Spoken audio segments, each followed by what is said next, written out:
Ibu, stroke tidak muncul hanya karena posisi tidur, tapi telentang bisa memperberat apnea tidur.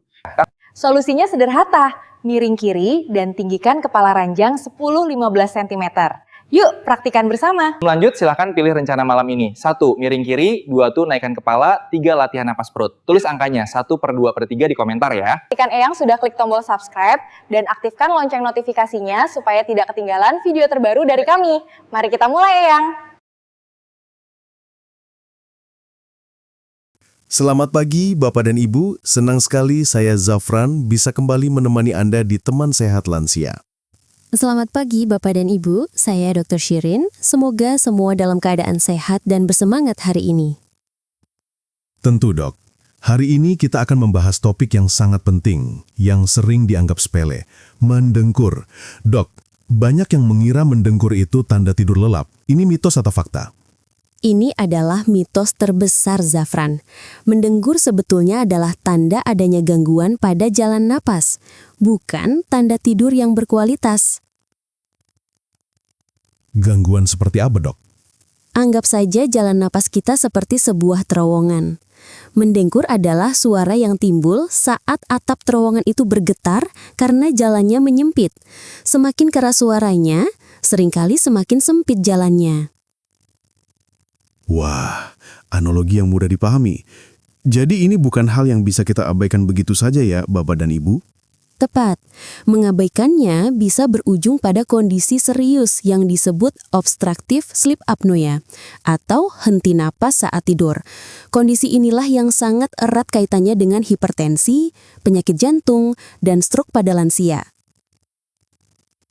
Karena itulah, hari ini Dr. Shirin akan membagikan sebuah cara yang praktis dan bisa langsung dicoba di rumah. Apa nama metodenya dok? Kita sebut saja metode bantal penyangga. Sebuah cara sederhana untuk mengatur posisi tidur agar jalan napas kita tetap aman dan terbuka sepanjang malam hanya dengan memanfaatkan bantal yang ada di rumah. Metode bantal penyangga. Terdengar mudah. Bapak dan Ibu, pastikan simak sampai akhir karena nanti Dr. Shirin akan menunjukkan satu kesalahan fatal yang membuat metode ini gagal dan bagaimana cara menghindarinya. Baik dok, mari kita bedah lebih dalam. Kita mulai dari mengapanya. Mengapa posisi tidur telentang menjadi posisi paling berisiko bagi orang yang mendengkur? Penyebab utamanya adalah gravitasi Zafran. Saat kita tidur telentang, otot-otot di area mulut dan tenggorokan kita menjadi rileks. Termasuk lidah kita. Betul sekali. Pangkal lidah kita, yang sebenarnya adalah otot yang cukup besar, akan jatuh ke belakang karena ditarik gravitasi. Jatuhnya pangkal lidah inilah yang menyumbat jalan nafas. Jadi seperti ada pintu yang tiba-tiba tertutup di tenggorokan kita. Pantas saja, nafas bisa berhenti. Analogi yang pas. Sumbatan inilah yang disebut episode apnea. Tubuh kekurangan oksigen, otak panik, lalu membangunkan kita sesaat untuk bisa bernafas lagi. Ini bisa terjadi puluhan hingga ratusan kali semalam tanpa kita sadari. Ratusan kali. Itu sebabnya penderitanya sering merasa tidak segar saat bangun tidur. Tepat, kualitas tidurnya hancur. Seperti Ibu Wati, 72 tahun, pasien saya. Beliau mengeluh lemas seharian dan sakit kepala setiap pagi, padahal tidurnya 8 jam.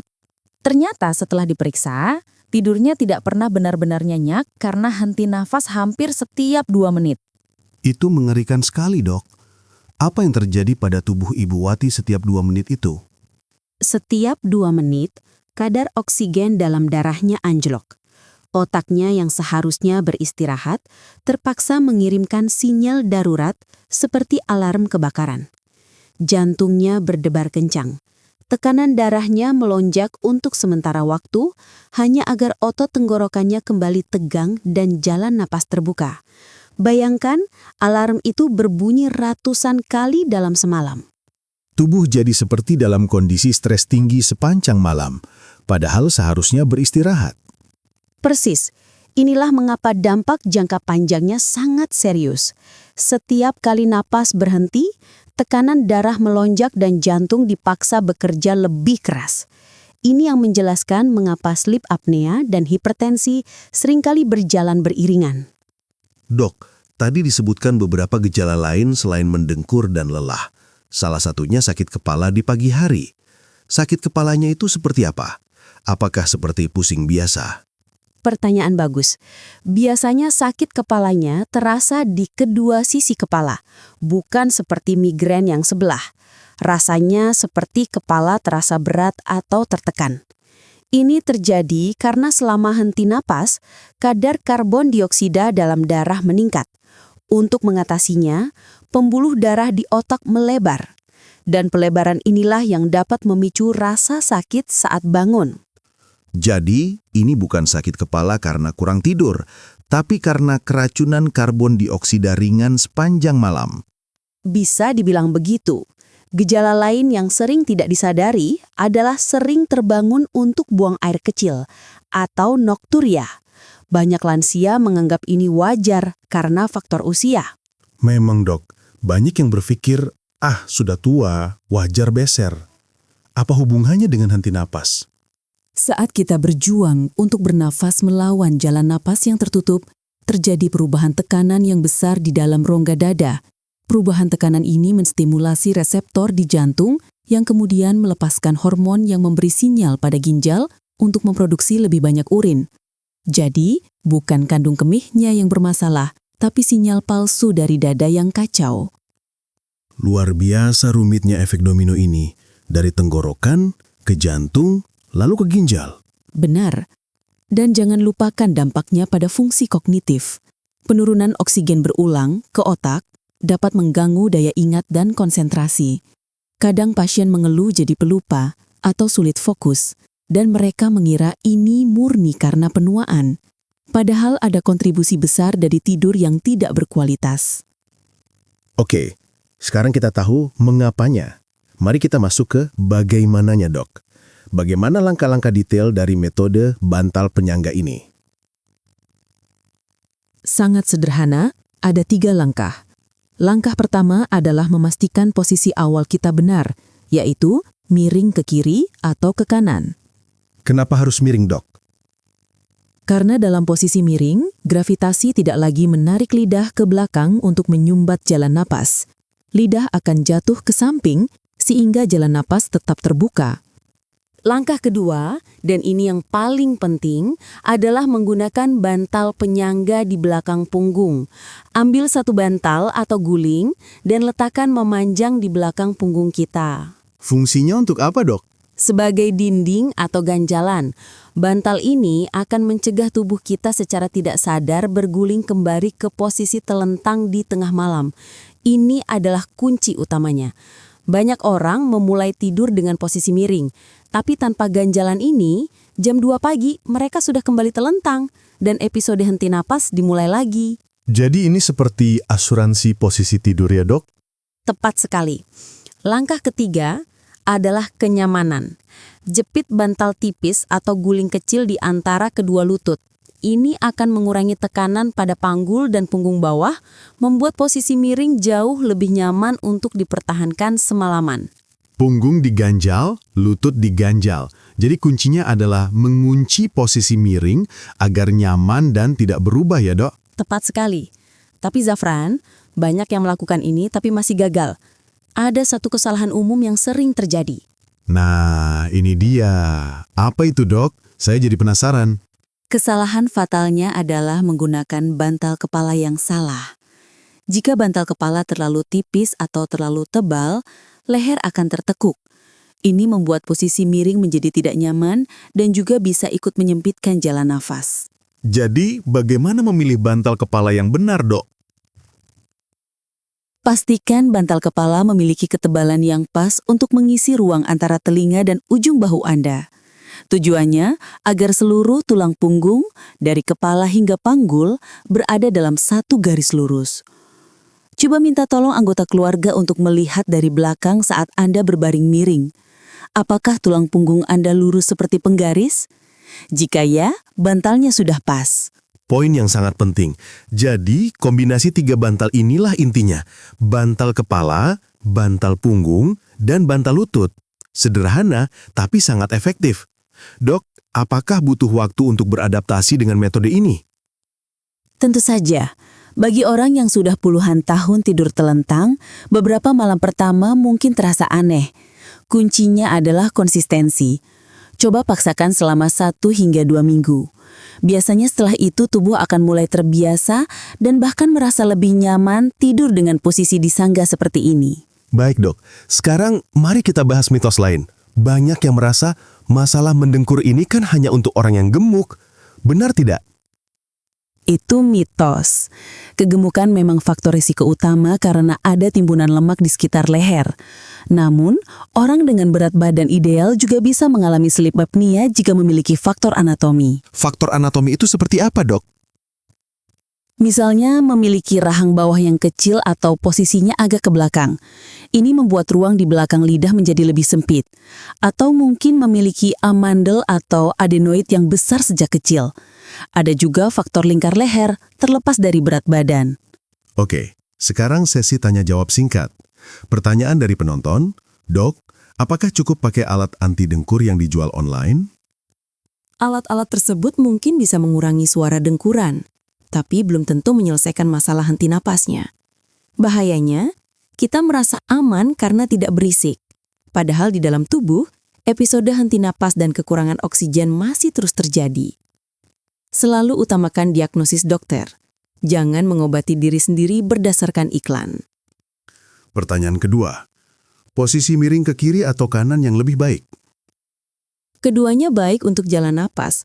Beberapa penelitian menyarankan miring ke kiri dapat membantu mengurangi asam lambung naik atau GERD dan sedikit lebih baik untuk sirkulasi. Jadi jika ada GERD, miring ke kiri bisa jadi pilihan yang lebih baik. Tapi pada intinya, yang terpenting adalah tidak telentang. Baik Bapak dan Ibu, sekarang giliran Anda. Tulis di kolom komentar, posisi tidur Anda saat ini paling sering yang mana? Tulis angka 1 untuk miring atau angka 2 untuk telentang. Jujur saja, ini untuk kebaikan kita bersama. Dok, semua penjelasan ini sangat logis. Tapi, adakah satu kisah nyata yang benar-benar menunjukkan dampak dari penanganan masalah tidur ini? Ada, Zafran. Kisah ini dari salah satu pasien saya yang paling berkesan.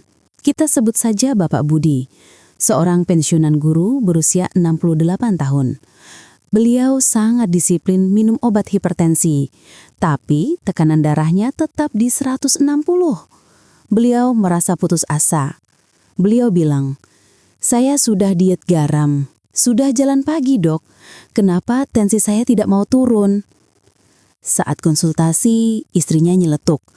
"Suami saya ini kalau tidur suka berhenti nafas dok. Saya sampai takut. Saya hitung kadang sampai 20 detik tidak bernapas. Lalu tiba-tiba narik nafas seperti orang tenggelam."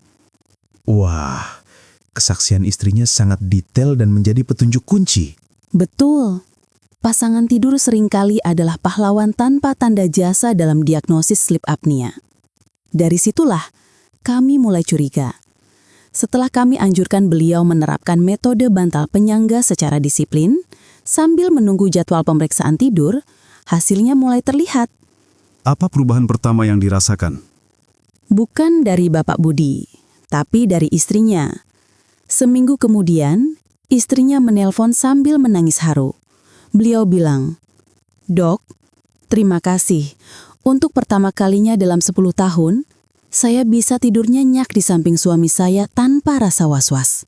Itu sangat menyentuh. Dampaknya bukan hanya ke pasien, tapi juga ke seluruh keluarga. Tentu.